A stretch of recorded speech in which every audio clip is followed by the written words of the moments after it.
తెలుగుదేశం పార్టీకి సంబంధించిన రాజ్యసభ సభ్యుడు సానా సతీష్ గోదావరి జిల్లాలకు సంబంధించినటువంటి ఆయన. వాస్తవంగా అప్పట్లో జనసేన టికెట్ ఆయనకు వస్తుంది అనుకున్నారు కాకినాడ. కాకపోతే టీ టైం ఉదయకి వచ్చింది. ఆయన తెలుగుదేశం పార్టీలో చేరారు సానా సతీష్. ఆ తర్వాత లోకేష్ గారికి సన్నిహితంగా ఉంటాడు.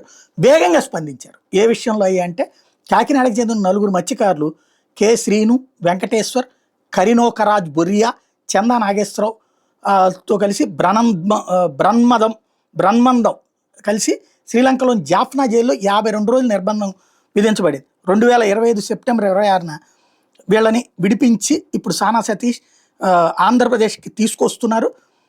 వాస్తవానికి ఈ మత్స్యకారులు కలిసి ఓ ఫిషింగ్ ట్రాలర్ కొనడానికి నాగపట్నంకి వెళ్ళొస్తున్నారట. అయితే నావిగేషన్లో లోపం కారణంగా శ్రీలంక జలాల్లోకి వెళ్ళిపోయారు.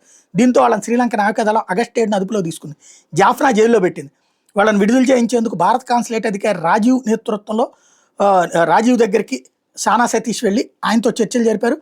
భారత ఏజెన్సీలతో సమన్వయ లోపం మరియు విధానపరమైన అడ్డంకుల వల్ల సెప్టెంబర్ 25న జరగాల్సినటువంటి తరలింపు నిలిచిపోయింది. అప్పుడు ఈ పరిస్థితుల్లో ఆంధ్రప్రదేశ్ ముఖ్యమంత్రి ఆదేశాల మేరకు సానా సతీష్ అంశాన్ని న్యూఢిల్లీలోని ఆంధ్రప్రదేశ్ భవన్ కమిషనర్ డాక్టర్ అజ్జా శ్రీకాంత్ దృష్టికి తీసుకెళ్లారు.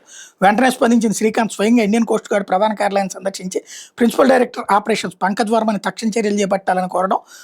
సెప్టెంబర్ 26న Sri Lanka coast guard commander Dinesh జేతో సమన్వయం చేస్తూ వర్మ అత్యవసర చర్యలు ప్రారంభించారు. కోర్టు అనుమతులు వచ్చిన వెంటనే మధ్యాహ్నం 2 గంటలకు మత్స్యకారులను విడుదల చేసేశారు. IMBL దాకా తీసుకొచ్చేశారు. సాయంత్రం 6 గంటలకు రామేశ్వరంలోని మండపం బేస్ సమీపంలోని ఇండియన్ కోస్ట్ గార్డ్ వాళ్ళని అధికారికంగా స్వాధీనం చేసుకుంటుంది. వాళ్ళని ఆల్రెడీ తీసేసుకున్నారు మన వాళ్ళు.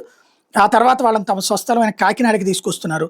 మొత్తం సానా సతీష్ ఈ మొత్తాన్ని పర్యవేక్షిస్తూ స్ట్రాటజిక్గా వాళ్ళతో వ్యవహరించి నడిపించారు అన్నటువంటిది ఆయన కార్యాలయం చెప్తున్నటువంటిది.